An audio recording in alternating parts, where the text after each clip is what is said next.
pensa num santo, qual é a imagem que vem à cabeça? Um velhinho calmo, super paciente, com as mãos postas rezando, né? Pois é, pode esquecer. São Jerônimo, o cara que traduziu a Bíblia inteira para o latim, tinha a língua mais afiada da antiguidade. Ele chamou um dos maiores filósofos do seu tempo, Porfírio, de cão raivoso. E olha, esse foi um dos insultos mais leves. Mas por quê? Uma disputa de filósofos ou era mais uma briga de bar? Jerônimo ficou uma fera porque o cão mordeu onde doía. Ele usou uma crítica textual super avançada para sugerir que uma parte da Bíblia, bem, podia ser o que hoje a gente chamaria de fake news.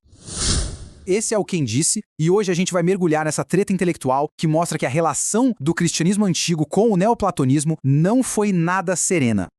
E cão raivoso foi só um dos vários apelidos que Jerônimo deu para Porfírio, que era um gigante da filosofia neoplatônica. Isso já joga a gente direto no mistério central dessa história. O que um filósofo tão respeitado poderia ter dito sobre um livro sagrado para provocar uma reação assim tão violenta de um futuro santo?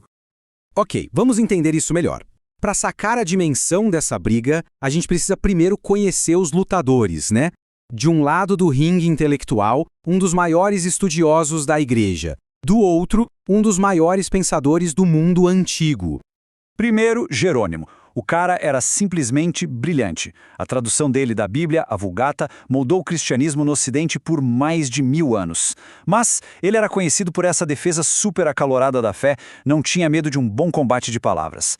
Já Porfírio era um titã intelectual, um dos principais nomes do neoplatonismo. E é aqui que a coisa fica curiosa. Enquanto Jerônimo o via como um inimigo mortal, outro gigante da igreja, Santo Agostinho, descreveu o mesmo Porfírio como um homem de estatura heróica. Então, como assim? Claramente não era uma figura simples de se rotular. A arena para essa luta toda foi um livro bem específico da Bíblia. Um texto que, para os primeiros cristãos, tinha as chaves para entender a história e o fim dos tempos. Era o livro de Daniel. O livro de Daniel é dividido em duas partes bem claras. A primeira metade são aquelas histórias famosas, Daniel na cova dos leões, seus amigos na fornalha. São contos de fé, de sobrevivência. Mas foi a segunda metade, as visões proféticas sobre o futuro dos impérios, que Porfírio colocou debaixo do seu microscópio crítico, e foi aí que ele acendeu o pavio da controvérsia. Porfírio não chegou no texto como um simples cético, não. Ele agiu como um verdadeiro detetive histórico, aplicando um método de análise de texto que estava séculos à frente do seu tempo para investigar as profecias de Daniel. O conceito-chave da acusação de Porfírio é esse aqui, vaticinium ex evento. Traduzindo do latim para o bom português, é uma profecia a partir do evento, ou seja, é história disfarçada de profecia.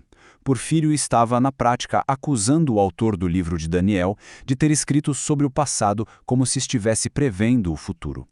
E aqui está a prova que Porfírio apresentou. E é fascinante. Ele analisou as visões de Daniel e percebeu um padrão impressionante. As profecias sobre a Babilônia, a Pérsia, Alexandre, o Grande, tudo batia, tudo era preciso. As previsões sobre o rei Antíoco IV, que viveu lá no século II a.C., eram absurdamente detalhadas, parecia um relato de quem viu tudo acontecer. Mas aí, de repente, tudo que supostamente aconteceria depois de Antíoco ficava vago, genérico, historicamente incorreto.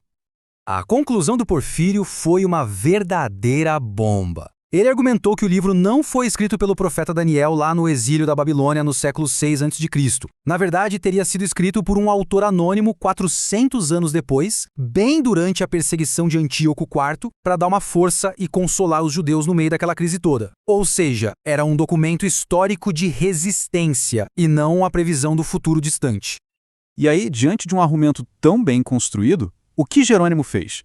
O surpreendente é que ele não tentou refutar os dados históricos que o Porfírio levantou. Não, ele foi por um caminho completamente diferente.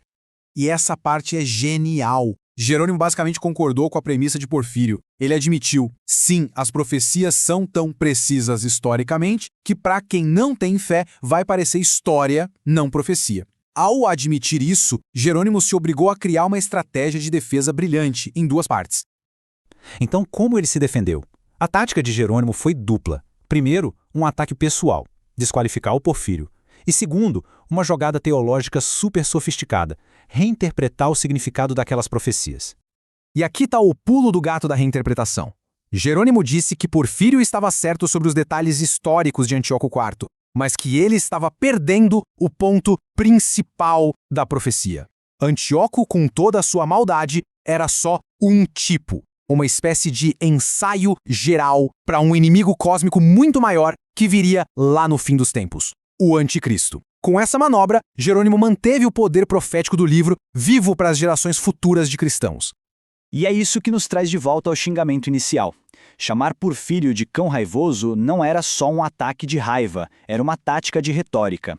A ideia era pintar o filósofo não como um estudioso com argumentos válidos, mas como uma fera irracional, atacando a igreja com um desejo cego de destruir tudo. E se Porfírio era irracional, bem, seus argumentos, por mais racionais que fossem, não precisavam ser levados a sério.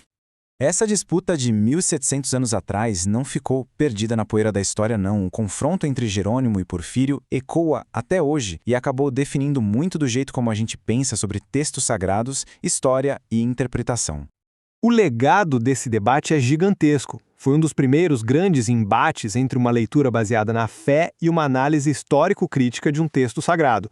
Mostrou que a relação do cristianismo com a filosofia grega foi bem complexa e às vezes bem hostil. E o mais incrível, o método do Porfírio antecipou a abordagem que os estudiosos da Bíblia usariam mais de 1000 anos depois. Já a resposta de Jerônimo, com essa ideia do Antíoco como um tipo do anticristo, influenciou profundamente a teologia cristã sobre o Apocalipse. No fim das contas, a batalha entre Jerônimo e Porfírio deixa a gente com uma pergunta fundamental, que vai muito além da teologia. Quando a gente pega um texto antigo, seja ele qual for, como a gente deve ler? Como uma janela para verdades que não têm tempo, verdades proféticas, ou como um artefato moldado pelo seu tempo e pelo seu lugar na história? Essa tensão personificada por esses dois gigantes continua definindo o jeito como a gente busca por significado no passado.